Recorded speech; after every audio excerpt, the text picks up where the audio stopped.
At my graduation party, they asked me to wait outside the hall. My aunt gave me a fake smile and said, "It's just for immediate family."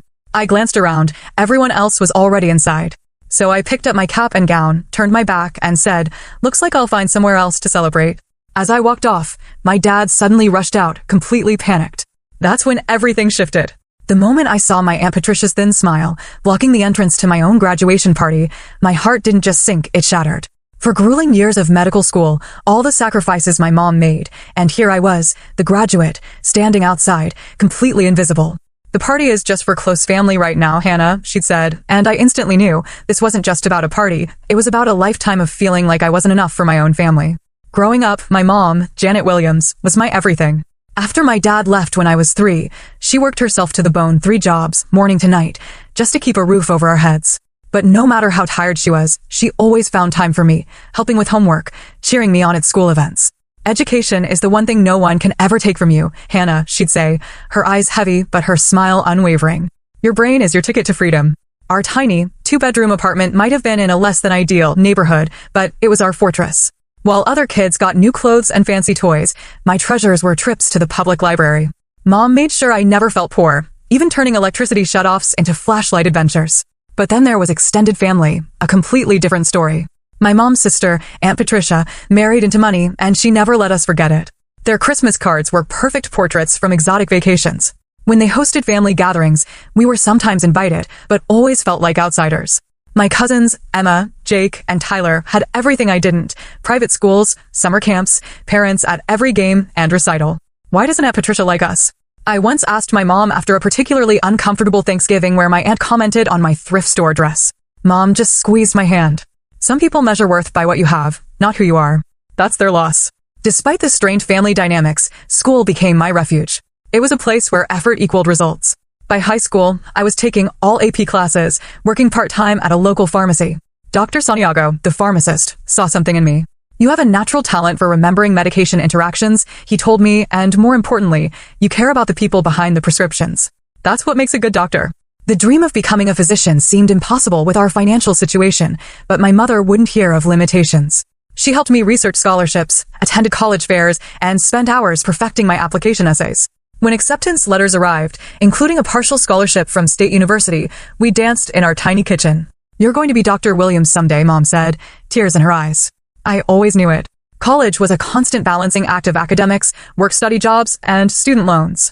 I lived off campus, ate ramen, and functioned on minimal sleep, but I thrived academically, making the dean's list every semester and securing research positions. Then, in my senior year, everything changed. Mom's persistent cough and fatigue weren't just from overwork. It was stage 4 lung cancer. Suddenly, I was splitting time between classes and the oncology ward, taking notes during chemotherapy sessions the way Mom had once reviewed my homework. "Don't you dare pause your applications," she insisted from her hospital bed. "My daughter is going to be a doctor." I was accepted to medical school with a scholarship, but Mom's condition deteriorated rapidly. 6 months after her diagnosis, I held her hand as she took her final breath. The woman who had given everything for my success wouldn't see me achieve it. Grief nearly derailed me. I considered deferring, but Mom's voice in my head wouldn't allow it. Instead, I channeled my pain into purpose, approaching medical school with an obsession. My mother's insurance policy covered her funeral and left just enough for a small down payment on a studio apartment near campus. The next 4 years were a blur. Anatomy labs, clinical rotations, board exams, and barely suppressed grief. My extended family largely disappeared. Aunt Patricia sent a generic sympathy card with a $50 check that bounced. My cousins occasionally texted on holidays, but our connection atrophied. I made a few close friends in my program, especially my study partner, Megan, who became the sister I never had. Mostly, I poured myself into becoming the doctor my mother had envisioned.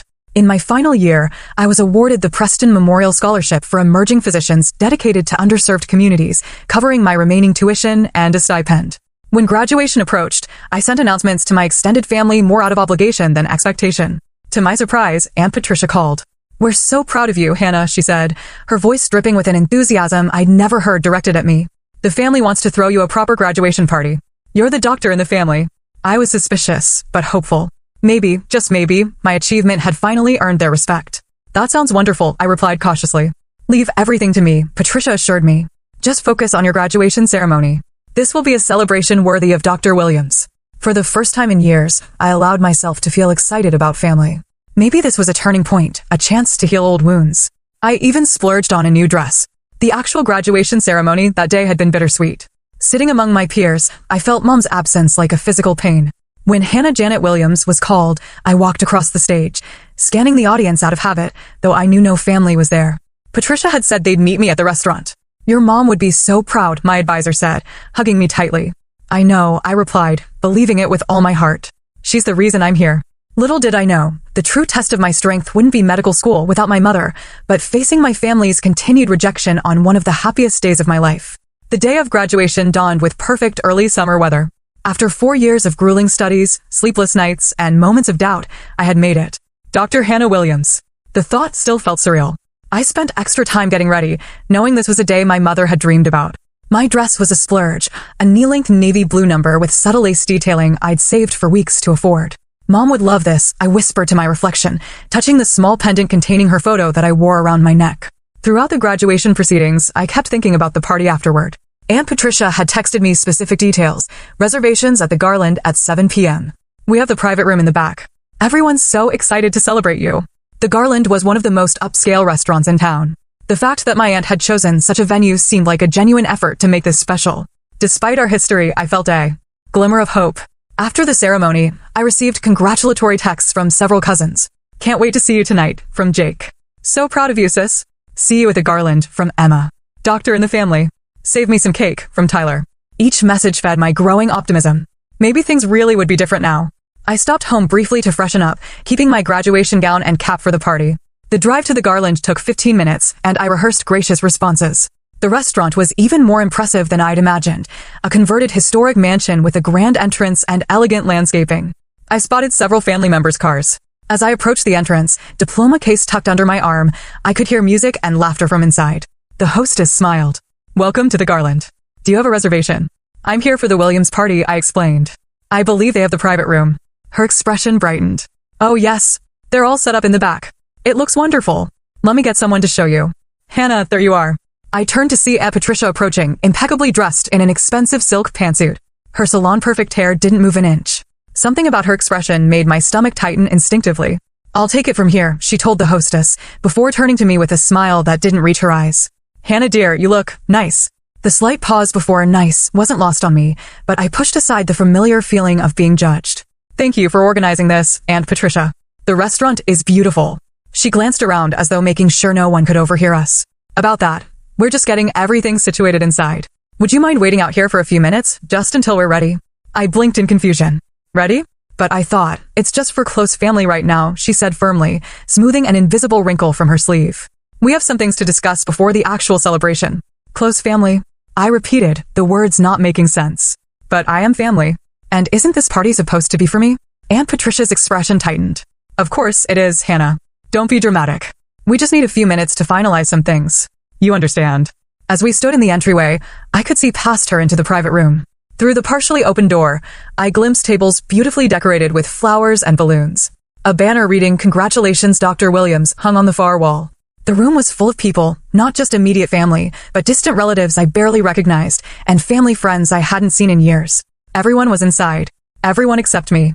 A couple entered the restaurant behind me, glancing curiously at my cap and gown. The woman smiled. Congratulations on your graduation. Thank you, I managed, my voice sounding far away. Aunt Patricia looked annoyed by the interruption. Just wait here. Someone will come get you when we're ready. She turned and walked back toward the private room without waiting for my response. Through the door, I caught a glimpse of my cousins, my uncle, and at least 20 other people, all chatting and holding champagne flutes. No one appeared to be getting things ready. They were already in full celebration mode. I stood frozen, clutching my diploma case so tightly my knuckles turned white. The reality slowly sank in. This was my graduation party, yet I was the only one not allowed inside. The hostess gave me a sympathetic look, busying herself with menus, clearly uncomfortable. My chest tightened as embarrassment washed over me. Memories from childhood flooded back, being seated at the kids' table long after my cousins graduated to the adult table, receiving obviously regifted presents while my cousins unwrapped the latest gaming systems, being introduced as Janet's daughter, rather than by my name. I had thought earning my medical degree would finally make me worthy in their eyes. Standing here, cap and gown on, diploma in hand, I realized nothing had changed. I was still the outsider, still not quite good enough for the close family. The same feeling of inadequacy that had haunted me throughout childhood crept up my spine. Was there something fundamentally unlovable about me? Logically, I knew this was their issue, not mine. But logic does little to soothe the pain of rejection, especially from people who are supposed to love you unconditionally. I found myself backing toward the door, nearly bumping into another arriving guest. My hands trembled, and my face burned with humiliation. Part of me wanted to push past Aunt Patricia, march into that room, and demand the recognition I'd earned. But another part, the little girl who had learned early to expect disappointment from everyone except her mother, just wanted to disappear. "Is everything okay, miss?" the hostess asked, concern in her voice. I couldn't answer. My throat had closed up, and I felt dangerously close to tears. The celebration sounds from the private room seemed to grow louder, mocking me.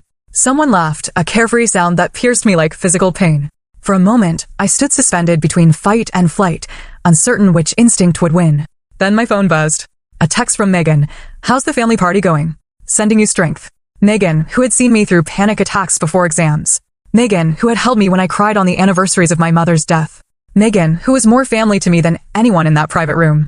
That text was the lifeline I needed to pull myself back from the edge of public breakdown. I took a deep breath, straightened my shoulders, and made a decision. I would not beg for a place at my own celebration. 20 minutes passed as I stood awkwardly in the restaurant's lobby, each minute stretching painfully, marked by curious glances from arriving diners and increasingly sympathetic looks from the hostess. I kept checking my phone, half hoping for a text saying I could come in, half considering calling an Uber to escape this humiliation. "Are you waiting for your party, honey?" an elderly woman asked as she and her husband were leaving. "Do you need help finding them?" I forced a smile. "No, thank you. They know I'm here." That was the worst part. They knew exactly where I was. Just outside the door, excluded from my own graduation celebration. I texted Megan, "You won't believe this." Standing outside my own party. Patricia said it's just for close family right now. Her response was immediate. WTF. "That's your party. Want me to come down there?" "Not yet. Just needed to vent." I scrolled through old photos on my phone to distract myself, landing on one from my 12th birthday. Mom had saved for months to throw me a small party at the local skating rink. She had invited my entire class plus extended family. Only 2 classmates showed up. No family came at all. Later, we learned Aunt Patricia had hosted a pool party for Emma that same day, despite Mom specifically mentioning my birthday. When confronted, Aunt Patricia had simply said, "Well, Emma's friends were already counting on this date." I'm sure Hannah understands. I hadn't understood. Not really. Mom had tried to make it special anyway, skating with me and my 2 friends, buying an ice cream cake and taking silly photo booth pictures that I still treasured. But I remembered crying that night, asking Mom what was wrong with me that made my own family not want to celebrate me. Another memory surfaced, my high school graduation. Mom had been so proud, cheering loudly when my name was called. We had planned a small dinner afterward, inviting Aunt Patricia's family and a few other relatives. Only Uncle Robert had shown up, bringing a card signed by everyone else, claiming various last-minute conflicts. Later that week, social media revealed the truth. They had all attended a baseball game together instead. My thoughts were interrupted by the restaurant door opening. My cousin Jake stepped out, looking uncomfortable. "Hey," he said, not quite meeting my eyes. "Sorry about the wait." I crossed my arms. "What's going on, Jake? Why am I standing out here while everyone else is inside?" He shifted his weight, looking exactly like he had when we were kids, and he was lying about who broke Grandma's vase. "Aunt Patricia is just organizing a surprise. You know how she is about having everything perfect." "A surprise? At my graduation party that I'm not allowed to attend?" Jake winced. "It's not like that. She just wants to make an announcement before you come in. It'll just be a few more minutes." Through the door behind him, I could see people eating appetizers and drinking champagne. Someone was taking group photos. This didn't look like preparation for a surprise. It looked like a party in full swing. "Jake, be honest with me. What's really happening?" He finally looked at me, guilt written across his features. "Look, I don't agree with it, okay? I told Mom this was messed up, but you know how she gets." "How she gets about what?" He lowered his voice. "She's making this big speech about how proud the family is to have a doctor now, and how we've all supported you through medical school. Some people from Dad's firm are here, important clients. She's kind of making it seem like they paid for your education." The audacity was breathtaking. "They didn't give me a dime, Jake. Your mom sent me a sympathy card when my mother died with a check that bounced. None of you even came to my white coat ceremony." Jake had the decency to look ashamed. "I know. I should have been there. It's just, you know how it is. I didn't know. I had always been the family obligation, not a true member of their circle. The poor relation they occasionally remembered out of duty, not love." "I'm sorry, Hannah." "I really am proud of you," Jake said, sounding sincere for the first time. "I should get back inside before Mom notices I'm gone." As he retreated, I felt the hurt transform into something hotter and sharper, anger. How dare they use my accomplishment as social currency while excluding me? How dare Aunt Patricia pretend she had anything to do with my success?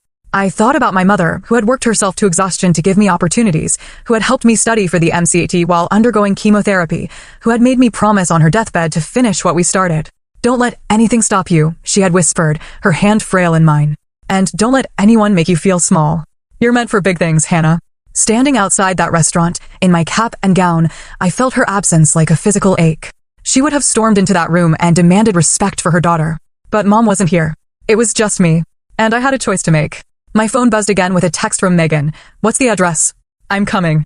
In that moment, I realized something important. Family wasn't defined by blood. It was defined by who showed up for you, who celebrated your victories and helped you through defeats. By that definition, Aunt Patricia and most of the people in that room weren't my family at all. I looked through the glass door at the celebration happening without me. Through the window, I could see Aunt Patricia at the center of attention, gesturing dramatically as she spoke to a group of well-dressed strangers. This wasn't about me. It had never been about me. It was about Aunt Patricia's desire to associate herself with my achievement without having to acknowledge her failure to support me when it actually mattered. It was about appearance, not reality. About the story she wanted to tell, not the truth of what had happened. The realization didn't lessen the hurt, but it clarified something for me. I was done waiting for approval from people who had no intention of ever truly giving it. I was done making myself small to fit into spaces where I wasn't genuinely wanted. I was my mother's daughter, and it was time I stood up for myself the way she always had for me. After nearly 40 minutes of standing in the lobby, I had become part of the restaurant's decor. The hostess had stopped asking if I needed anything, and new arrivals no longer gave me curious glances. I was just the woman in graduation regalia, eternally waiting. Through the partially open door to the private room, I could see the celebration continuing without me. A waiter passed by, carrying a tray of elegant desserts, little chocolate things topped with what looked like edible gold. Mom would have found that ridiculous. "Food you wear, not eat," she would have joked. I shifted position to get a better view and froze when I saw Aunt Patricia standing at the head of the main table, champagne glass raised. The room quieted as she began to speak, her voice carrying clearly to where I stood. "As I was saying, our family has always valued education above all else," she proclaimed. "When my dear sister Janet passed, Robert and I promised we would ensure Hannah completed her journey to becoming a doctor. It wasn't easy, but family takes care of family." The blatant lie knocked the air from my lungs. Not only had they provided no support, but Aunt Patricia had actively discouraged me from wasting money on more school after Mom died, suggesting I should get a real job. And now she continued, "And now we're so proud to celebrate Dr. Hannah Williams, the physician in our family. Though she's running fashionably late today," light laughter rippled through the room. "We couldn't be prouder of her accomplishment and our part in it." I must have made some sound because the hostess glanced over with concern. Inside the room, someone had placed a large portrait of me in my white coat on an easel. It was my official medical school photo. Next to it was a smaller framed photo of my mother, the same one I kept on my nightstand. The sight of Mom's image being used in the charade was the final straw. As I watched, a waiter approached my aunt and whispered something. Her eyes darted toward the door, toward me, and her expression tightened. She nodded and continued her speech as if nothing had happened. Moments later, the waiter slipped out to the lobby and approached me cautiously. "Excuse me, Miss Williams, I believe you're the guest of honor." I nodded, beyond words. "Your aunt asked me to check if you were still waiting." He seemed uncomfortable. "She said to tell you they're almost ready for you." "Almost ready? After 45 minutes at my own graduation party? How many people are in there?" I asked. He glanced back at the room. "About 50, I think." It's quite a turnout. 50 people celebrating an achievement they had nothing to do with, while the actual graduate stood outside like an unwanted delivery. I thought about my options. I could continue waiting, eventually be allowed in, and pretend none of this had happened. I could make a scene, barge in, and call out Aunt Patricia's lies. I could leave quietly and let them continue their farce without me. What would serve my dignity best? What would honor my mother's memory and the values she had instilled in me? Mom had always emphasized taking the high road, but she had also taught me that self-respect was non-negotiable. Never beg for a seat at a table where you're not valued, she had told me once. Build your own table instead. As I stood there deliberating, I saw through the door as a waiter brought out a large cake decorated with "Congratulations, Dr. Williams" in elegant script. Aunt Patricia was positioning herself next to it, clearly planning to be in all the photos. My cousin Emma was adjusting the "Congratulations, Graduate" banner, making sure it would be visible in pictures. They were creating a narrative that erased my struggle, my mother's sacrifice, and their own absence during the hardest years of my life. They were rewriting history to cast themselves as the supportive, generous family they had never actually been. The realization hit me with stunning clarity. Nothing I could say or do would change who they fundamentally were. No achievement of mine would ever be enough to make them truly accept me. I could become Surgeon General, and Aunt Patricia would still find a way to make me wait outside my own celebration while she took credit for my success. I looked down at my graduation gown, the academic regalia I had worked so hard to earn the right to wear, the blue and gold colors of my university, the honor cords signifying graduating with distinction. This was mine, my accomplishment, my moment. And I refused to let it be hijacked by people who didn't deserve to share in it. With sudden resolve, I began unfastening the gown. I slipped it off, followed by the cap, and carefully folded them over my arm, along with my diploma case. The hostess watched curiously as I squared my shoulders and took a deep breath.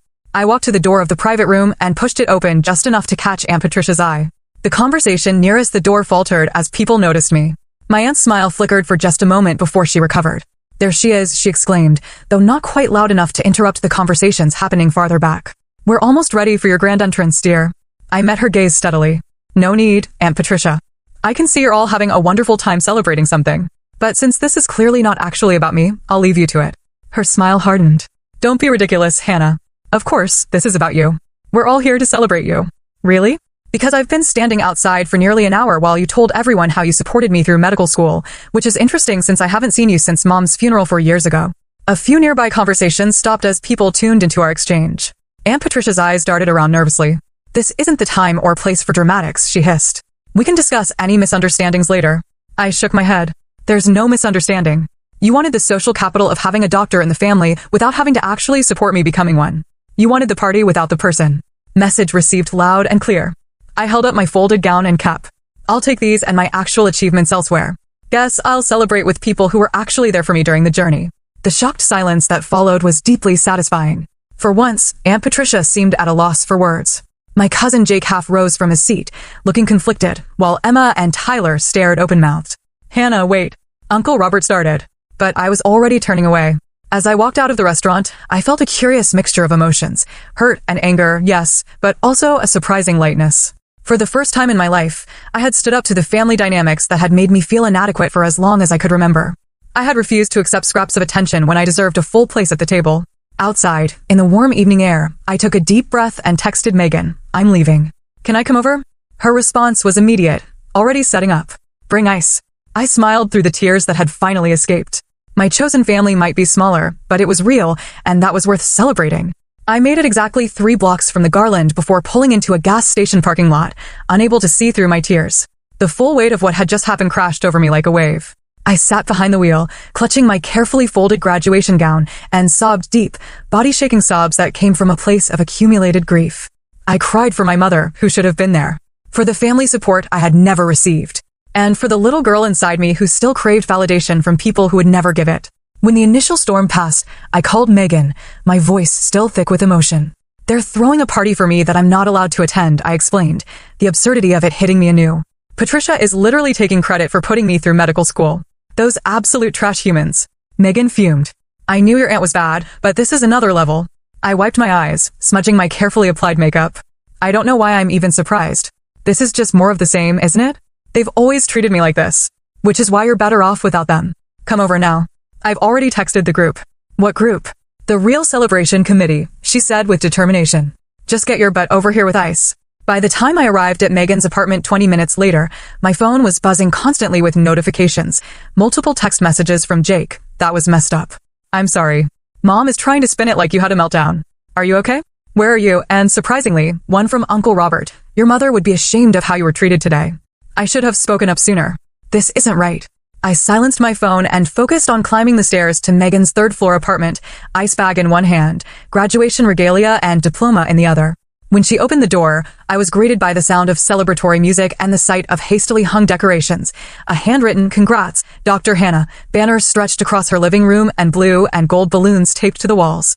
But more surprising were the people gathered there. Dr. Santiago from the pharmacy where I had worked in high school, my study group from medical school, 2 favorite professors, and several friends from my clinical rotations. At least 15 people, all smiling and cheering as I entered. "Surprise," Megan said, hugging me tightly. "The real celebration, with people who actually give a damn about you." I stood frozen in the doorway, overwhelmed by this spontaneous outpouring of support. "How did you?" Group text. Everyone dropped what they were doing. "That's what real family does," Dr. Santiago approached, gray hair now where there had once been black, but his kind eyes unchanged. "I wouldn't have missed celebrating this milestone with you, Hannah. I still remember the teenager who asked me 1,000 questions about drug interactions. I knew then you'd make an exceptional doctor." My anatomy professor, Dr. Chin, raised a glass. To Dr. Williams, one of the most dedicated students I've had the pleasure of teaching. Your mother would be bursting with pride. The genuine warmth in that room was like stepping into sunshine. After years in shadow, these people had actually been part of my journey, had witnessed my struggles and successes, had offered help when I needed it, had celebrated my incremental victories along the way. As we crowded into Megan's small apartment, sharing impromptu toasts and stories, my phone continued to buzz. I finally checked it to find social media notifications. My cousins and other family members had begun posting congratulatory messages publicly, so proud of my brilliant cousin, Dr. Hannah Williams. #family pride, #doctor in the family, from Emma, who had barely spoken 10 words to me in the past 4 years. Major respect for my cousin completing medical school despite incredible challenges. #inspiration, from Tyler, who had never once checked on me after mom died. The duplicity was staggering. They were crafting a public narrative of family support while the reality couldn't have been more different. I showed Megan, who rolled her eyes dramatically. Classic. They're damage controlling. Bet Aunt Patricia is making them post that stuff.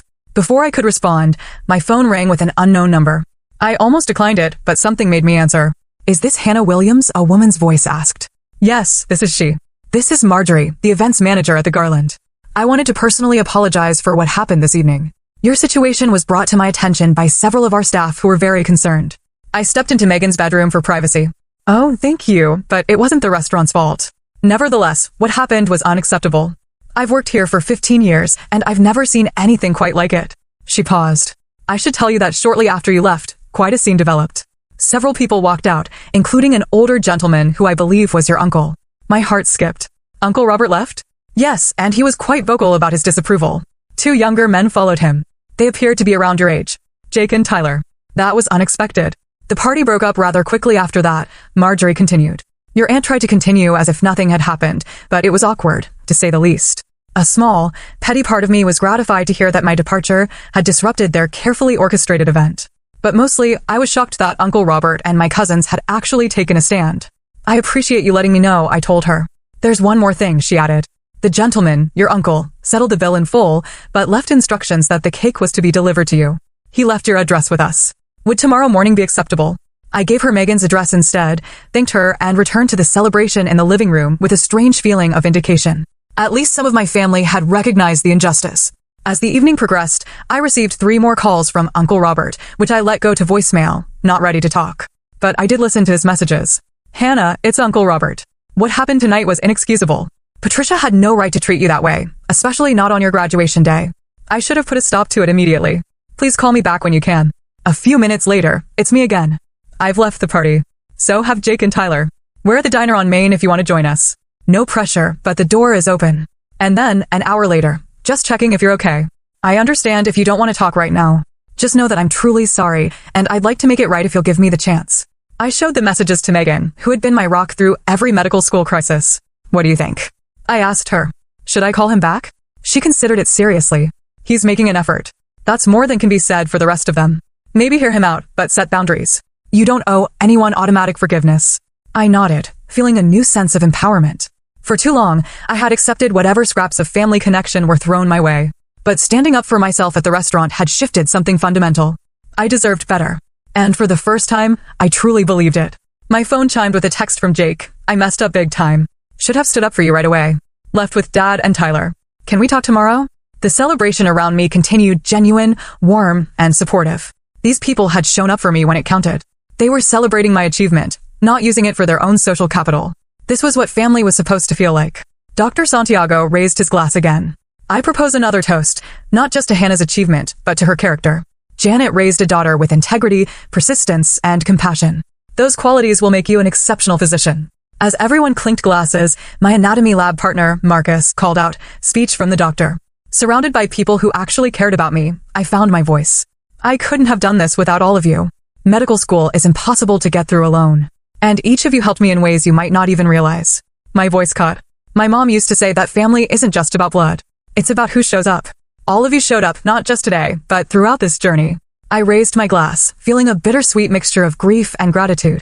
To my mom, who started me on this path. And to all of you, my chosen family, who helped me finish it. As tears erupted, I felt my phone buzz again with another text.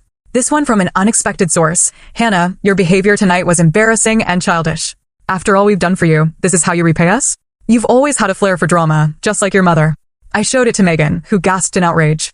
But instead of the hurt I might have felt before, I found myself laughing. The message was so transparently manipulative, so clearly designed to make me question my own reality, that it had lost its power. "What are you going to do?" Megan asked. I deleted the message without responding and put my phone away. "I'm going to celebrate becoming a doctor with people who are actually happy for me. The rest can wait until tomorrow." For the first time in years, I felt truly free, not of grief for my mother, which would always be part of me, but of the desperate need for approval from people who would never freely give it. I had built my own table, just as Mom had advised, and it was filled with people who genuinely cared. That night, surrounded by genuine support and celebration, I finally understood that I hadn't lost family when my mother died. I had simply needed to recognize the family I already had. The morning after graduation dawned bright and clear, both outside and within me. I woke on Megan's couch to the smell of coffee and the gentle clattering of breakfast preparation.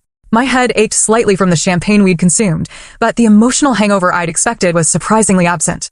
In its place was a sense of clarity I hadn't experienced in years. "Morning, doctor," Megan said, handing me a steaming mug. "How's it feel to be both a doctor and an official family rebel?" I laughed, sitting up and gratefully accepting the coffee. "Surprisingly good, though I have about 20 missed calls to deal with." My phone had indeed been lighting up since dawn, messages from Uncle Robert, Jake, Tyler, and even Emma.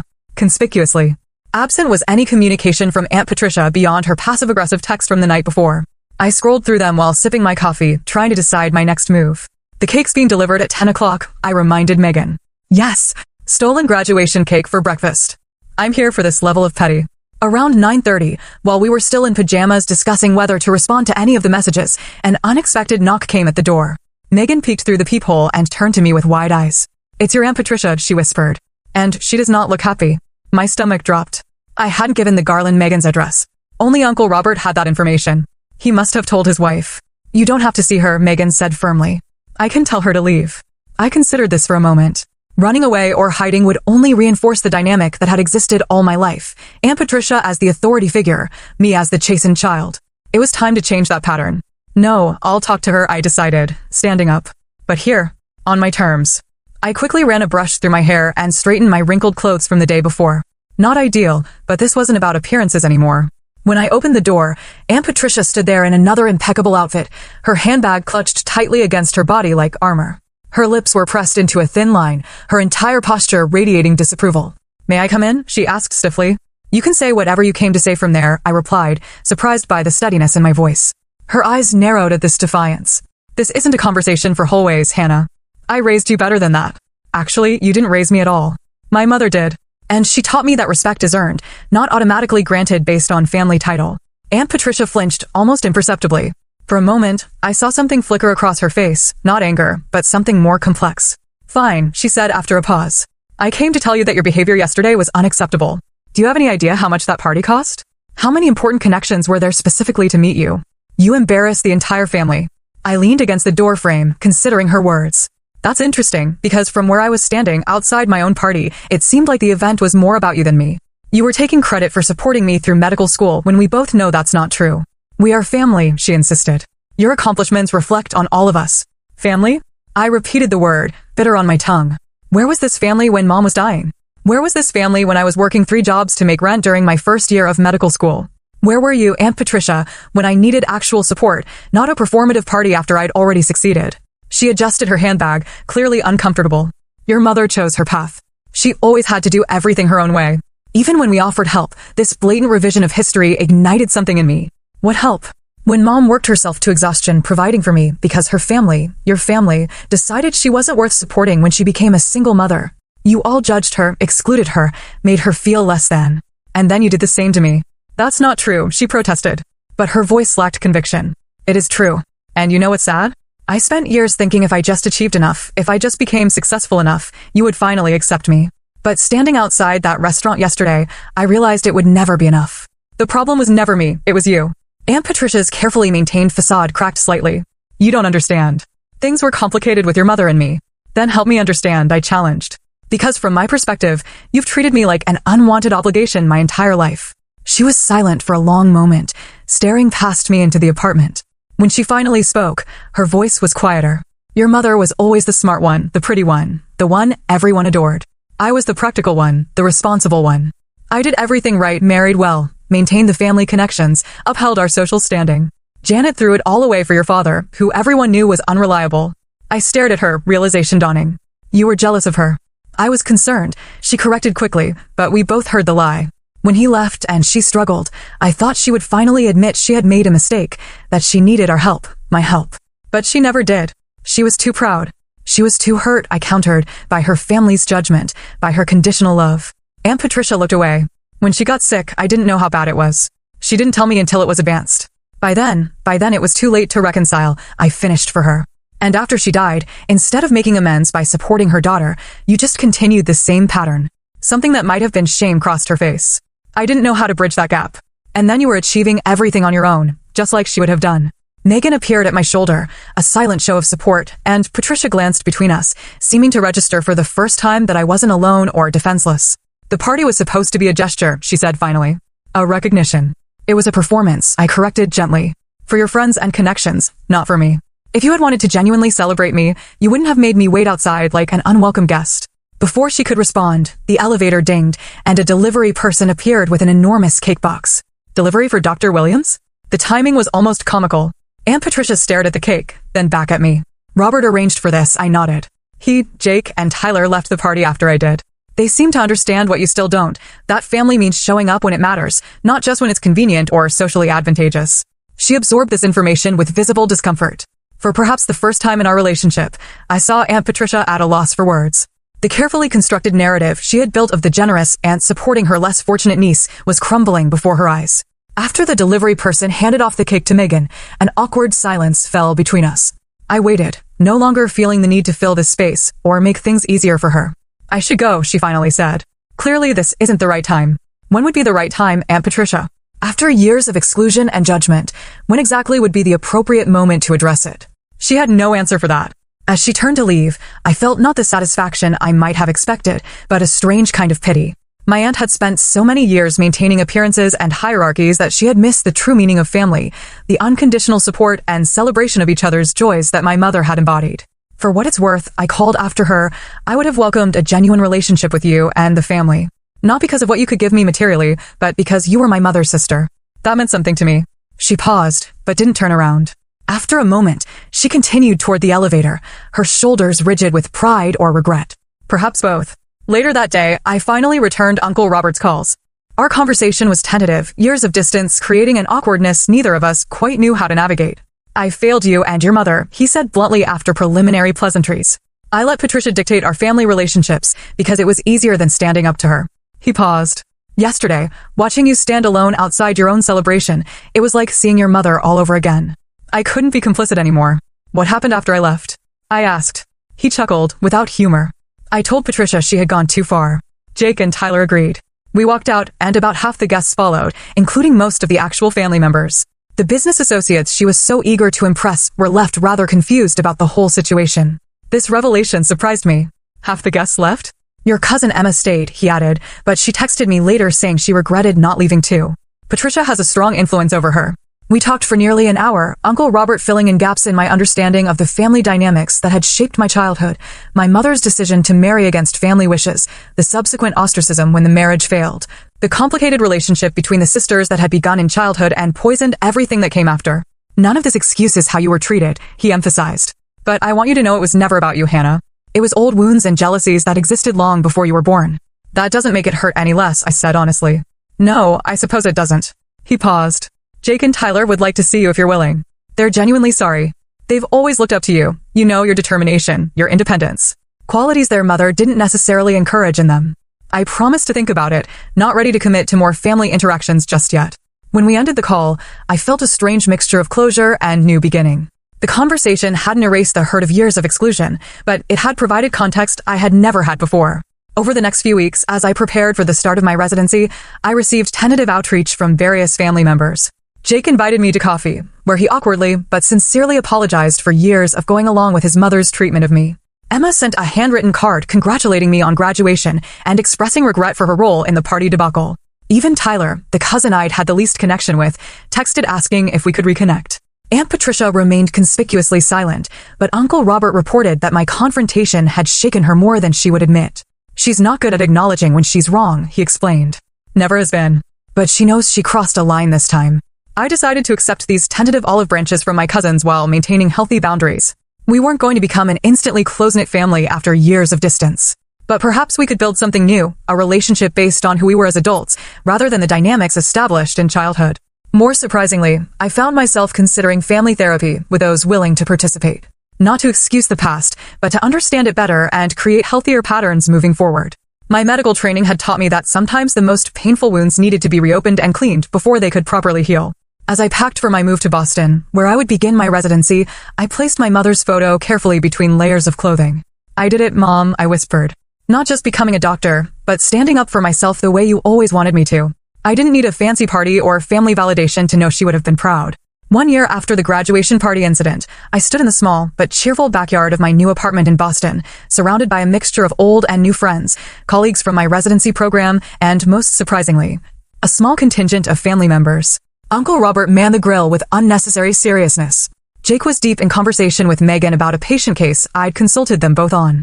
And Emma was helping arrange a table of potluck dishes that had been steadily accumulating. Year Residency Survivor Celebration read a handmade banner hanging between 2 trees, Megan's handiwork, complete with anatomically correct heart drawings that made some of the non-medical guests slightly uncomfortable. I surveyed the scene with a quiet sense of satisfaction. This gathering was everything last year's party wasn't: genuine, relaxed, and centered around actual relationships rather than appearances. No one was performing for social media or business connections. No one was taking credit for my accomplishments. It was simply people who cared about each other enjoying a beautiful summer day. The path to this moment had been neither straight nor easy. The months following my confrontation with Aunt Patricia had been filled with awkward family dynamics, tentative reconciliations, and occasional backsliding into old patterns. We had started family therapy, myself, Uncle Robert, Jake, and eventually Emma, meeting monthly with a skilled therapist who specialized in family systems. Our sessions had been almost comically tense, none of us quite knowing how to bridge years of distance and hurt. But slowly, session by session, we began to unpack the complex history that had shaped our relationships. Uncle Robert spoke candidly about his regret at not standing up to his wife sooner. Jake and Emma shared their own experiences growing up under Aunt Patricia's exacting standards and conditional approval, different from my exclusion, but damaging in its own way. "I always thought you had it better because you had freedom," Emma admitted during one session. "Mom was so controlling of every aspect of my life, my appearance, my friends, my activities. Everything was about maintaining the right image. And I thought you had it better because you had security and belonging," I countered. "I would have traded some freedom for knowing I had family support." These realizations helped us develop empathy for each other's experiences. We weren't comparing trauma or competing for who had it worse. We were finally seeing each other clearly, perhaps for the first time. Aunt Patricia refused to participate in therapy, maintaining that the whole exercise was unnecessary drama. Her absence was felt, but in some ways, it allowed the rest of us to speak more freely. Uncle Robert had begun standing up to her more consistently, refusing to enable behaviors that damaged family relationships.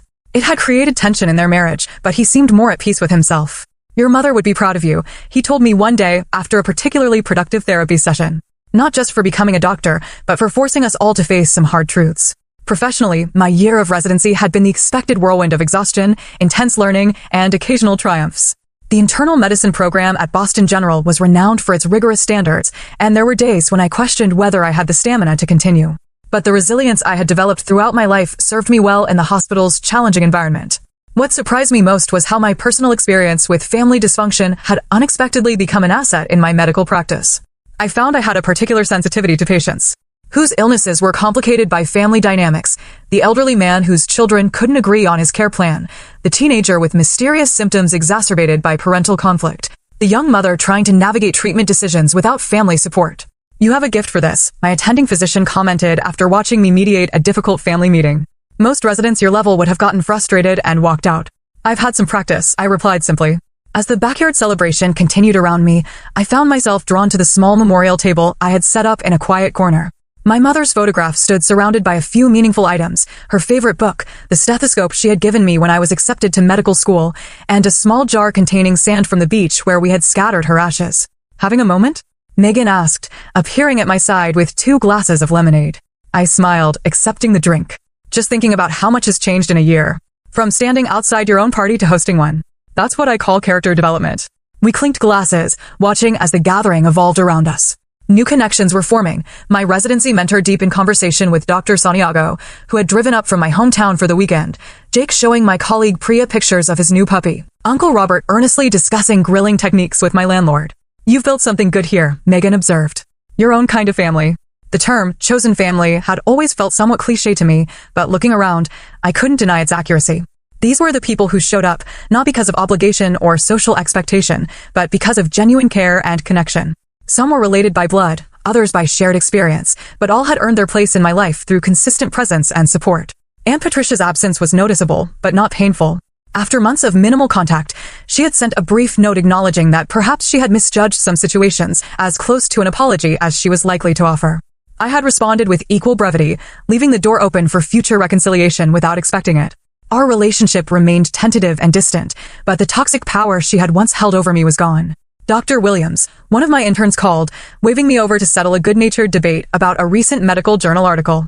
As I joined the group, I caught Uncle Robert watching me with an expression that reminded me powerfully of my mother, a mixture of pride and wistfulness that made my heart contract. Later, as the evening wound down and guests began to depart, Uncle Robert helped me carry dishes into the kitchen. Your mother loved gatherings like this, he said unexpectedly. Nothing fancy, just good people enjoying each other's company. Patricia always thought Janet's parties were too casual, not impressive enough. But they were always the ones people actually enjoyed. I paused, hands deep in soapy water. I didn't know that about her. There's a lot you might not know. She was a remarkable woman, your mother. Stubborn as hell, of course, a family trait you've clearly inherited. He smiled wryly. She would be so proud of the life you're building, Hannah. Not just the doctor part, though that too. But the way you've learned to stand up for yourself while still keeping your heart open. That's no small thing. As the last guests departed and quiet settled over the apartment, I sat alone on my small balcony, watching the city lights against the darkening sky. The journey from that humiliating moment outside the Garland to this peaceful evening had taught me lessons no medical textbook could contain. I had learned that family was defined not by DNA, but by consistent presence and genuine support. That standing up for yourself wasn't selfish, but necessary for authenticity. That healing often required confronting painful truths rather than maintaining comfortable illusions. And, perhaps most importantly, that belonging was not something to be earned through achievement or pleasing others, but something to be built through mutual respect and care. My phone buzzed with a text from Megan. Best party ever. Your mom would have loved it. I smiled, feeling my mother's presence not as an absence, but as a foundation, the strong base upon which I had built everything that followed. Her love had been unconditional in a family where love typically came with strings attached. That gift had ultimately allowed me to recognize when relationships were healthy and when they were not, to set boundaries where needed, and to build connections based on genuine care rather than obligation. The hard-won wisdom of the past year settled around me like a comfortable blanket. I had learned that walking away from toxic dynamics wasn't giving up. It was the first step toward creating something better. That confronting painful patterns wasn't causing trouble. It was creating possibility for healing. That standing alone was sometimes necessary before you could truly stand together. As I prepared for bed that night, I paused before my mother's photograph on my nightstand. I think I finally understand what you were trying to teach me all along, I whispered. That family isn't about who you're born to. It's about who you choose to become, and who chooses to stand beside you through that journey. The road ahead would still have its complications. Family dynamics established over generations don't transform overnight, and residency would continue to test my limits professionally. But I face these challenges now from a place of hard-won strength and clarity. I had stopped waiting for a seat at a table where I wasn't valued. Instead, I had built my own table, one large enough for all who wished to connect authentically, with no one left standing outside. What about you? Have you ever had to walk away from something familiar to find something better, or had to redefine family on your own terms? Share your story in the comments below. And if this resonated with you, please hit that like button, subscribe to hear more journeys of healing and growth, and share with someone who might need to be reminded that they deserve to be celebrated exactly as they are. Thank you for being part of my chosen family today.